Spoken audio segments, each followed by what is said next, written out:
say it now, it definitely makes sense. I'll be honest with you. Game script. That didn't cross my mind, but that totally makes sense. You know, one thing that when you're looking at like, and it's hard for a defensive rookie of the year, but this is a nice little segue into defensive player of the year. Sacks is the big, meaty, juicy number. But what analytics guys are starting to realize and what a lot of the smart minds in football is, it's not so much sacks. Sometimes you're just lucky, like the guy spins into you or some shit. It's QB pressures. Like, what would you take? Blind resume. Guy has 13 sacks, 26 QB hits. Or a guy who has 50 QB hits, QB pressures, and 5 sacks. More pressures. Because those can turn into interceptions or it could turn into just punts or down the lane. He got hurt, right? He quarterback then misses the game, you know? So that's a good indicator to picking defensive player of the year. With that being said, there are two guys who I think, based on how good they are at their position, these numbers are wrong. Can you find them?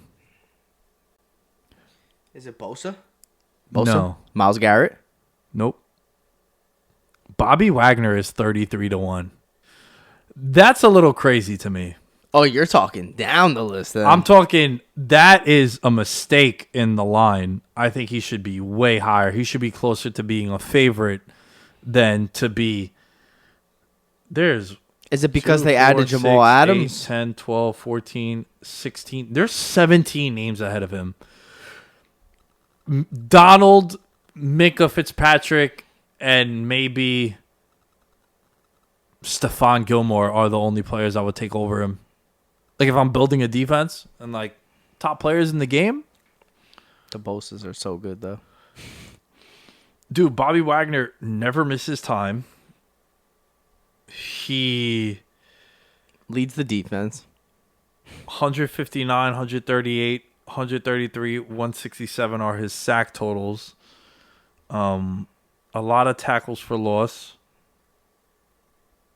26 in the last 3 years. Fumbles, gets interceptions, like leader of the defense. I think that's a mistake. Like, I'm probably gonna bet this now that I think of it, solely because he should be closer to like 12-1 than to be 33-1. So you think he should have better odds than Myles Garrett? Oh yeah, Joey Bosa. Yeah, because Bobby Wagner is the best linebacker in football, where Myles Garrett isn't the best pass rusher in football. What do you think Khalil Mack is, or Bosa? One of the Bosas? I think Aaron Donald is. I know it's weird because he's the defensive tackle, but I think Chandler Jones is a better pass rusher than him. Yeah. I don't have much of a feel on this award, to be honest. That's fair. I don't know. Myles Garrett's probably pissed off, man. He got paid, though, this offseason, so. I also think he's got a chip on his shoulder. That's fair. I don't know. Myles Garrett is 20-1. All right, offensive player of the year. I'm down to skip that. Don't really want to talk about that. Comeback player of the year? Yeah, I got to go chalk. AJ Green? No. Big Ben. Oh, okay. Big Ben, 3-1. AJ Green, not chalk. Nah. 15-1. Big Ben on DraftKings is 3-1. That team went 8-8 last year. Probably had. Wait, how is Matt Stafford not your? Wait, you think he'd be eligible? Yeah, he should be. He's on the list. But I think Pittsburgh is the better team. Which in theory will give them the better chance to have a better record. And to make the playoffs.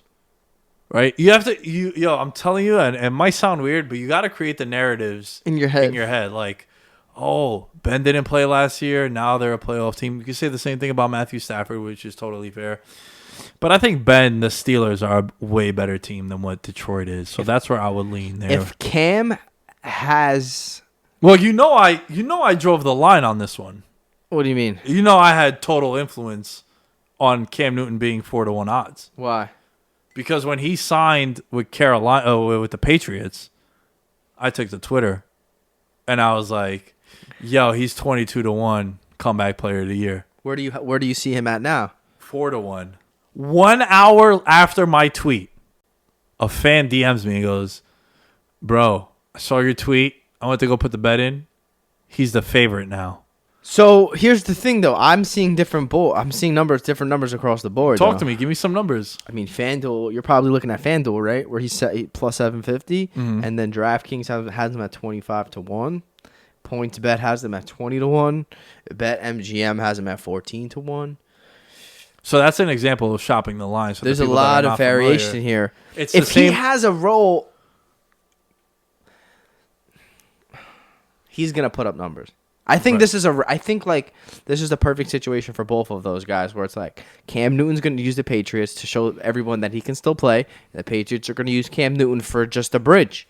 I think it's going to be like a perfect match made in heaven. If it works out, like that's what I think it'll be. Both teams know that it's 1 year and done. I think that's the truth. And I think that if Cam like plays, if he's not like a fucking wildcat quarterback, I think like McDaniels is gonna really use him in the right ways. I think that's if you can get the right number, I wouldn't take him unless you got like a long shot value there. But I think that I don't know, man. I believe in the Patriots. Like a lot of what I've been talking to you about is like teams that have systems in place, quarterbacks and coaching staffs that have already been together, because with the short off season, with everyone virtual in the beginning, it's a little tough. You know who won it last year? I don't know. Ryan Tannehill. He played like half the season, right? But I feel like he did deserve it. Yeah. I was upset because I actually had 18-1 odds on Cooper Kupp. I think he finished third. Cooper Kupp coming off an ACL though, and ended up being like a top 10 wide receiver last year from like a fantasy purpose, I think. AJ Green may have a huge season. Yeah, I just don't know how Burrow's going to do, man. Just because I think that team is going to be bad. If they're playing from behind. He's 32 years old, maybe gets traded. Then maybe, that's mid-season. He's just so good. I'm off Gronk. I don't know about you. Yeah. I'm off Gronk. I'm not doing